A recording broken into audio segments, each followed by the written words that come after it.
There's a friend of mine who tells a story about his mother, and it's humorous because it happened a long time ago. His mom's in her 80s now, and this was when she was a little girl back in the 1930s. She was attending a wake that's kind of like a viewing, but it's at someone's house, and it lasts during the day.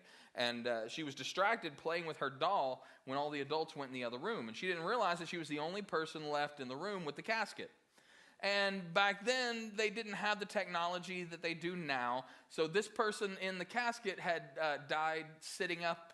And so they had to stretch this person down, and they secured the person in the casket. Well, after a little while, with this little girl sitting there playing with her dolls, the strap snapped, and the lady in the coffin sat straight up. And this little girl came running out of the room. She's back to life. She's back to life. And, it really made kind of an impact because she thought the resurrection was taking place. Well, here we are, a week removed from Easter when we celebrated the resurrection of Jesus.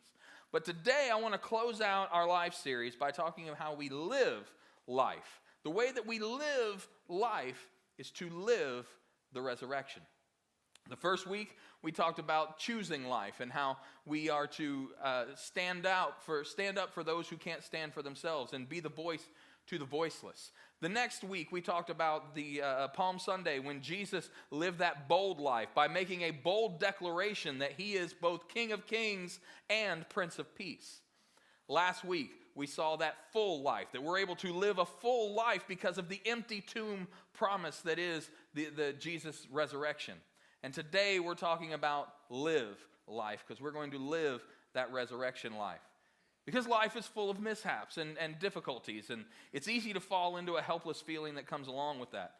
Believers sometimes, unfortunately, walk around like kind of a living dead or they're spiritually dead. And it happens. I'm not questioning anyone's salvation. I'm not saying that if you feel spiritually dry, that God is not in your heart, that Jesus hasn't come and taken lordship over your life. But we have way too many believers that are walking around in their lives not living in the victory that is available to us.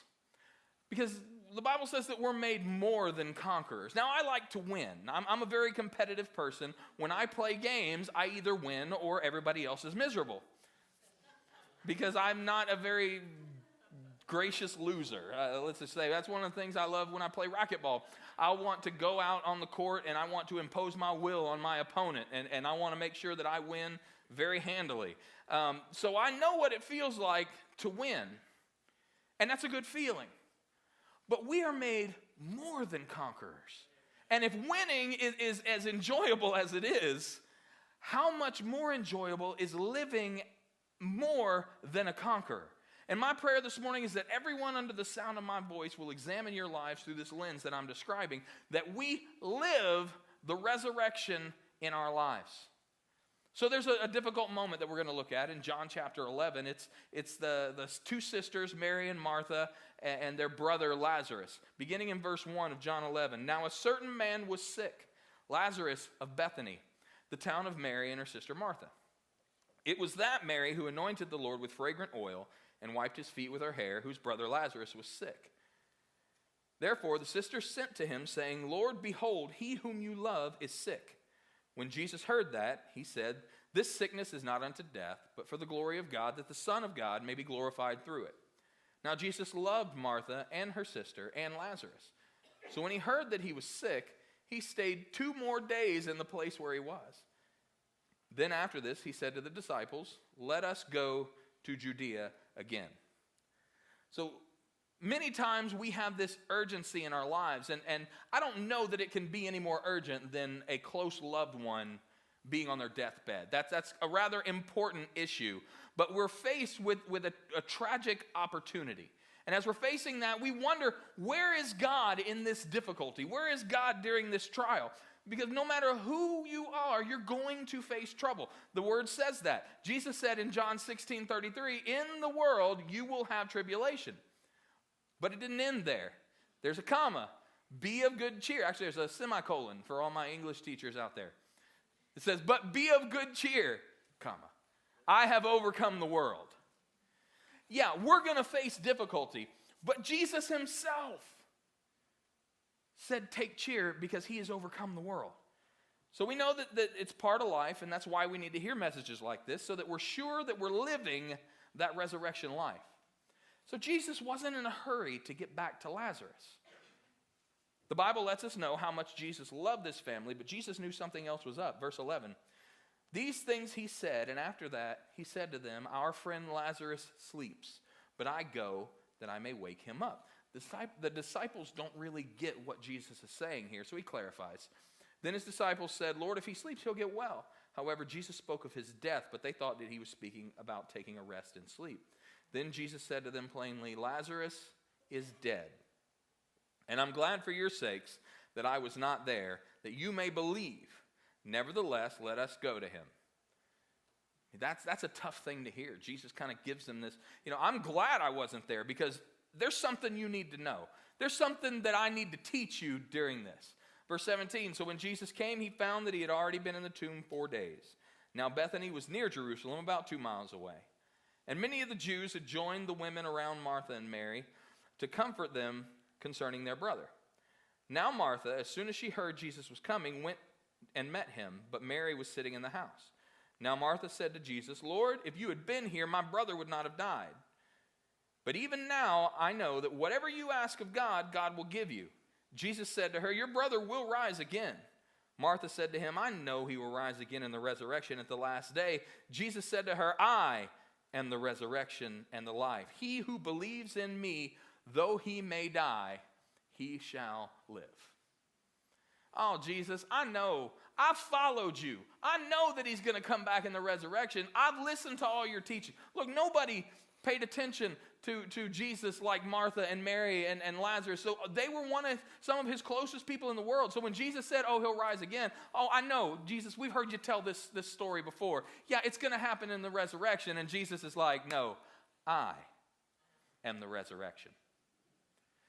2 different types of people in your life. And not only do you have these 2 types of people in your life, but you are one of these 2 types of people in someone else's life as well. And the difference between these 2 types of people couldn't be any different. One is a pallbearer. You have those who are pallbearers who are there to carry your casket to its final resting place. These are the ones that, man, they seem like best friends. They are right there with you. They are with you through the good. They are with you through the bad. But the problem is that some of these people don't always say or do life-giving things during your difficult times. They're there, but they're not necessarily encouraging. These are the great friends that are right there in the dumps with you. They're right down there in the mully grubs or in the difficult times. They're right there. You love them, and you know that they're going to be with you no matter what. Even if you don't want them to be there, they're going to be there with you. If you're having a bad day, they're having a bad day right along with you. If you're depressed, they're depressed with you. If your world is crumbling, they are there to help you realize how fast it's crumbling. If you want to end your life, they're right there with the knife. These people are rough. But too often we see them as our closest friends and confidants because they're there during the good and the bad. But the problem with that is they don't know how to guide and direct you out of your difficult situation because that's not their role. They are pallbearers. They are there specifically to deliver you to your final resting place. You have them in your life, and you actually may be that in someone else's life. But you've got this other type of person that can be in your life as well. And this is what I want not only for you to surround yourself with, but I want you to be this type of person in someone else's life. You've got pallbearers, and you've got armor bearers. Now, in church culture, oftentimes armor bearers can be taken out of context and overused, and so I don't use it very often for that reason. But an armor bearer is there to help you to succeed. Sometimes an armor bearer doesn't even have to say a word because they've got your back. They're just right there. And when people are coming against you, they're going to stand and defend you. They don't agree with you when you say that your life stinks because you know what? It could always be worse. You know what? There's a lot of things that we are blessed to have access to. They're not going to lead you in the wrong direction. They're not going to be like Job's advisors or Job's wife and say, curse God and die. They're not going to tell you to give up. An armor bearer will come alongside you when you can't hold your arms up and fight anymore. An armor bearer will hold your arms up for you. When Satan is trying to take you out and you don't have the strength to take another swing, an armor bearer is going to go and is going to be right there having your back, swinging on the people that are coming and attacking you that you don't even know are there. They know how to lift you up spiritually. I'm going to shift gears and move away from John 11 for a moment. We're going to go all the way back to 1 Samuel chapter 14. We'll pick up the Lazarus story in a minute. But in 1 Samuel 14, we read about Jonathan, the son of King Saul. In this chapter, we see the story of Jonathan and his armor bearer and how they find themselves in a difficult situation. Israel is being oppressed by a foreign nation, which was pretty common. This was the Philistines. They had been defeated by the Philistines, and they were kind of stuck. The Philistines had run off or had captured all of the blacksmiths and metal workers, so nobody in Israel was allowed to have weapons. No one was there to make swords. Only 2 men in the entire nation had a sword. That was the king, Saul, and his son, Jonathan. The Israelites, when they went to they needed their axes or their plows sharpened to do their day-to-day work, not even weapons, but just their regular everyday tools, they had to go to the Philistines to get that done. So the only 2 swords in Israel were the king and his son, and the army couldn't stand up to anyone. They were being pushed around. So now we're picking up the story here, the camp of the Israelites that aren't able to gain any ground, and there's up on a hill, there's a troop of Philistines that are waiting to kill them. So in chapter 14, beginning in verse 1, it happened one day that Jonathan, the son of Saul, said to the young man who bore his armor, "Come, let us go over to the Philistines' garrison that is on the other side." But he did not tell his father. And Saul was sitting in the outskirts of Gibeah under a pomegranate tree, which is in Migron. The people who were with him were 600 men. Ahijah, the son of Ahitub, Ichabod's brother, the son of Phinehas, the son of Eli, the Lord's priest in Shiloh, was wearing an ephod. But the people did not know that Jonathan had gone. Between the passes by which Jonathan sought to go over the Philistines' garrison, there was a sharp rock on one side and a sharp rock on the other side. And the name of one was Bozez, and the name of the other Sineh. All right, so get this. You're standing in the middle between these great cliffs. One of them is called Bozez, and one of them is called Sineh. So what do these 2 things mean? You want to look in to see names, especially in Hebrew, had very important meaning. Bozez means shiny, bright, and glorious. Sineh means a thorn or something that would stick or hurt you. So you're standing there and you have a cliff on either side, shiny, bright, and glorious, or something that will stick you or hurt you. Between shiny and thorny. And that represents the opportunity that's ahead of what's going on with Jonathan and his armor bearer. He has a shining opportunity on one side, but he has defeat on the other side, and they're stuck in between. Here's the thing, though. It's not a clear path straight to victory. He still has to climb that steep cliff in order to obtain that victory. But just by the names of those 2 cliffs, he has one way that leads to defeat and one way that leads to victory. But everyone else in the camp can't see past the cliffs. They're giving up hope. The Philistines own them, and it's a bad situation. So Jonathan looks at the cliffs, he looks at shiny, he looks at thorny, and he says to his armor bearer, and he says, "I'm going to use this opportunity now. We're going to gain ground. Let's go." And the armor bearer doesn't question him. The armor bearer doesn't say, "I don't know. What if you get halfway up and we fall and die? You know, what if they just start shooting arrows at us? What if all that?" No. That's not the armor bearer's role. Look, there's only 2 swords in Israel. Jonathan's got one of them. He said, "Let's go." The armor bearer's like, "I'm with him." So let's go. Verse 11, both of them showed themselves to the garrison of the Philistines, and the Philistines said, "Look, the Hebrews are coming out of the holes where they've hidden." Then the men of the garrison called to Jonathan and his armor bearer and said, "Come up to us, and we'll show you something." Jonathan said to his armor bearer, "Come up after me, for the Lord has delivered them into the hand of Israel." And Jonathan climbed up on his hands and knees with his armor bearer after him, and they fell before Jonathan. And as he came after him, his armor bearer killed them. That first slaughter which Jonathan and his armor bearer made was about 20 men within about half an acre of land. Two types of people in your life: armor bearers and pallbearers. Armor bearers are the ones who help you reach the top of the cliff. They're the ones that help you defeat your enemies. The armor bearers help you see the impossible. The pallbearers are the ones that say, it doesn't matter which path we choose, it's all death. But an armor bearer will say, no, I'm going to help you reach the impossible. Just two of them killed 20 men in an area the size of half an acre.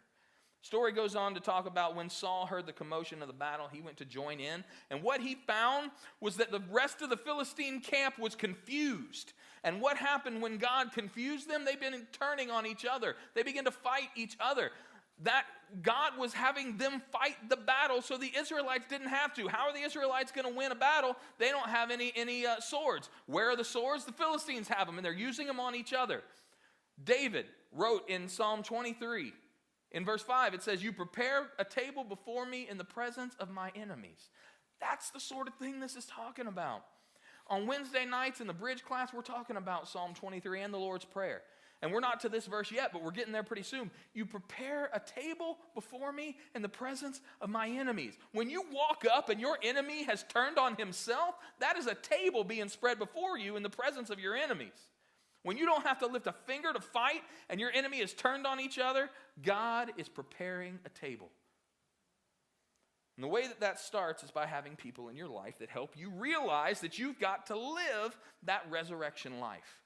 No, we're not going to have these pallbearers surround us. And one step further, you're not going to be a pallbearer in someone's life. Do not be the one that carries them to their grave and said, well, I know what the doctor said. Doctor gave that big diagnosis, and you know what that means? I'll be right here with you until you die.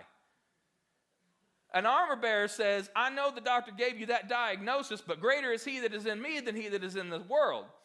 And I'm going to be right here with you, and we are going to fight because God has made us more than conquerors through Jesus. There's too many believers, Christ followers, who are allowing their problems to prevent them from living that resurrection life. I've had my issues. Trust me, I have had such deep-seated problems that they should have wrecked me. But I promise, during those moments when someone reminded me to live the resurrection, it's in those moments that I became victorious. It's in those moments when I was ready to give up. There have been times, multiple times in my ministry, I went to a particular conference one time, and I was ready. I was going to that conference just out of obligation. I was getting out of the ministry. You know what? I'm done. Not ministry altogether. I was just getting out of youth ministry. I'm going to go be a music minister because I like music better. And the problem with youth ministry wasn't the teenagers. It was the parents. If I didn't have parents, it'd be okay to deal with, right? Which you can substitute that in anything. The problem with ministry is the people. No. God had to do a work in me. I had to live the resurrection. And there was a friend of mine who encouraged me at that conference. And whether he knew what he was doing or not, he became an armor bearer in my life. And he was one that was encouraging me to be better. And through that, I was able to not only get out of that difficult situation I was in, but I was inspired and encouraged to continue on through what God was calling me in to do. But there's too many pallbearers that are out there carrying you to your grave. He could have done that. He could have said, you know what? You're right. You've got it worse than anybody here, which I didn't. But he could have said, you've got it worse than anybody here. You just need to give up. That's a pallbearer. They've already dug the hole, and they're ready to drop you in it. And they're going to be with you all the way. In fact, they're going to be right there throwing the dirt on top. Oh, man, he was such a good person. Oh, she was such a sweet soul. Oh well, now who else's life can I influence? If you have those people in your life, quit going to them for spiritual advice. And guess what? Everything is spiritual. Well, God doesn't care what I have for breakfast. Well, I hope, maybe you're praying over your meal. Do that. Bring it to God. God doesn't care what I'm doing today. Everything in your life, everything that you do has some sort of impact on your spiritual life. Well, how? What route you take to work, what route you take home from work can have an impact on what you're doing. God will place someone in your path. God might be might be steering you away from something that's harmful to you. Everything that we do in our life has an impact in some way. Every decision that we make has an impact on our life spiritually. What happens is the enemy comes against us, and we're stuck between a cliff, a shining cliff, or a thorny cliff. We're stuck between victory and pain, but the thing is neither of them are easy. It's not like the path to victory is the easy one.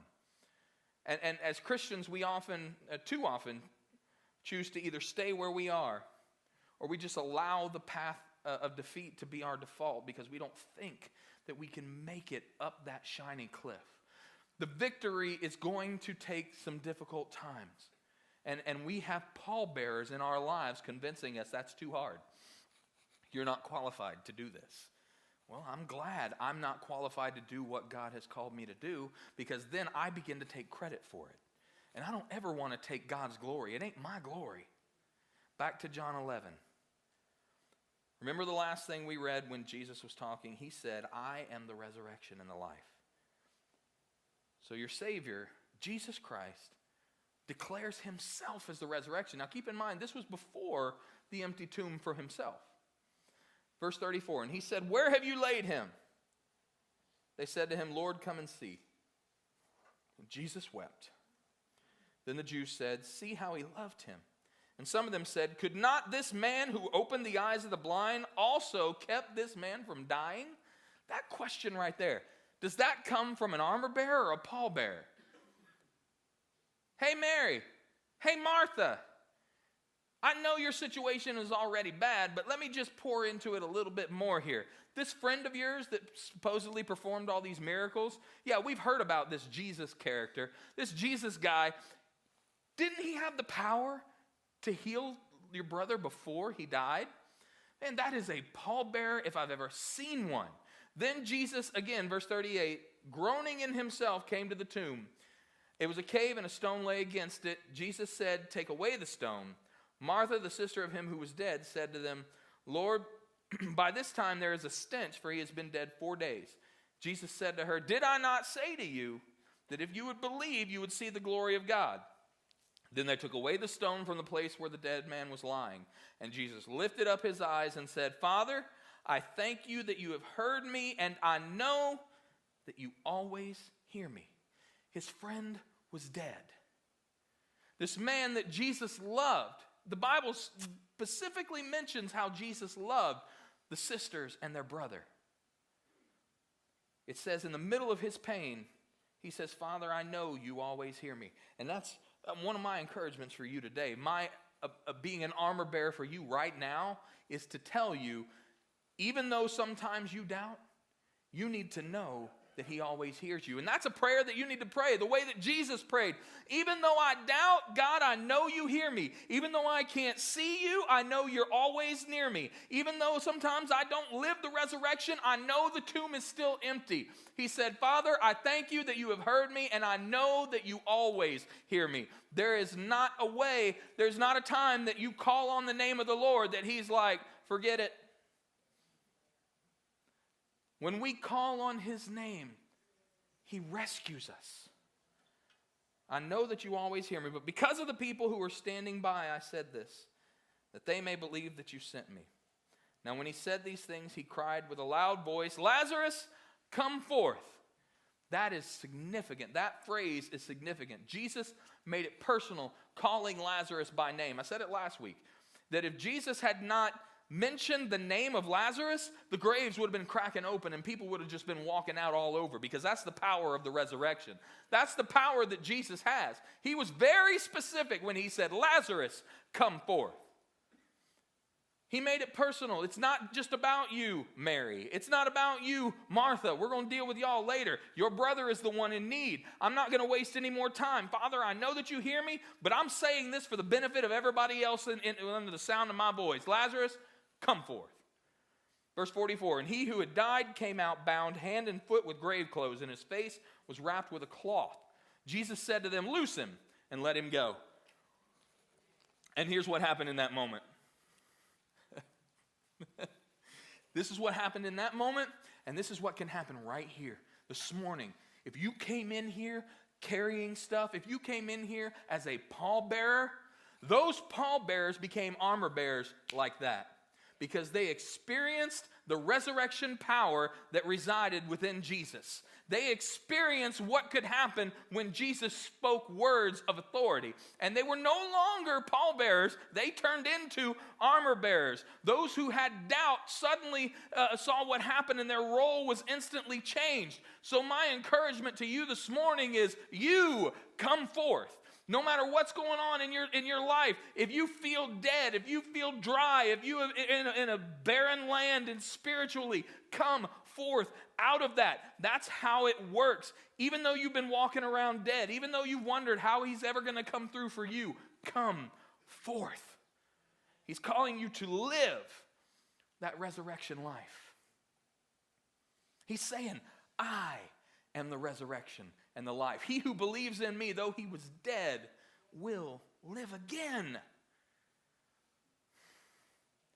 When your boss fires you, when your spouse leaves you, when you can't make those payments, when you have more month left than money, when your friends talk about you behind your back, when your world is crumbling, the resurrection of Jesus is still powerful, and he is more than what we need. There's not anything that we can experience in this earth that Jesus isn't infinitely greater than, that he did not overcome by the resurrection. Oh man, I'm going to make it to heaven, but I'm barely going to make it. And my sin, my difficulty, my pain, my disease, everything on earth, I'm going to get to heaven and I'm just going to be limping in. But as long as I can limp into glory, I'm going to be okay. On the other side, if I can just see Jesus, I'm going to take my little walker over there to Jesus. And no, the resurrection is so powerful that when we enter into his presence, we're not going to remember how bad things were. We're not going to remember the sin that we carried. We're not going to remember the physical restraints that this body has on us. No, but we don't have to wait until then because the resurrection life is available to us now, every day. You see, salvation isn't the end. We the last 2 weeks, we prayed the sinner's prayer. And there are those who prayed that for the first time. And my word this morning is that that's not it. It's not over. It's not, I prayed the sinner's prayer, so I got my fire insurance. I'm not going to hell, so I'm good, right? No, there's more than that. After you give your heart to Jesus, you're not done. Just one chapter prior to this story, in John 10, Jesus said this: the thief does not come except to steal and to kill and to destroy. Oh, that gets used a lot. Well, there's that thief. He's coming to steal and kill and destroy. And he's just coming after your life right now. Steal and kill and destroy. I don't know why I make him super country when I do that. That character that I'm doing, I think he's from Mulberry. He's coming to steal and kill and destroy. But it doesn't end there. The rest of that verse says, but I have come that they may have what? Life. And have it more abundantly. Abundant life, not just barely getting by, but abundant life in the presence of God here on earth that we have access to. No matter what happens. It doesn't mean that your problems will go away. It just means that whatever happens, he's still the resurrection, because nothing can stop that. The grave, the worst thing in the world, death, could not hold him. The tomb is still empty. So there's nothing that you're going to face that he's not greater than. Yeah, okay, so things are difficult. I think when we put things into perspective, we begin to realize that things aren't always as bad as we make them out to be, especially when we see events that happen where Christians are murdered while worshiping halfway across the world. We talk about being persecuted because somebody says something or they make us feel bad. Oh, they're persecuting Christians in America because, there's a war on Christmas. We're not allowed to say Merry Christmas. I'm sorry. Last time I checked, nobody got arrested for saying Merry Christmas in the United States of America. Don't play the victim where you're not. Oh, but things are so bad. Well, quit acting like it. You're a child of God. You are more than a conqueror. We are victorious through Jesus. Isaiah 61 says, put on the garment of praise for the spirit of heaviness. I am more than a conqueror, whether I feel like it or not. There's days when I wake up, and this morning was one of them, where my back was in a knot. Man, you should have seen me. It would have been hilarious to you to see me try to put my shoes on today. But you know what? I'm more than a conqueror, and I'm not going to let what I've done to my own body stop me from what God wants to do through me. There's word that somebody needs to hear today, and I'm speaking to you. Come forth. Dead who is in your life, in your spiritual life, the dryness that you have experienced, you need to come forth today. Come up out of that dryness into the life and let the Spirit flow. Jesus said, I am the resurrection and the life. He who believes in me, though he were dead emotionally, spiritually, mentally, yet will he live again. Stand with me.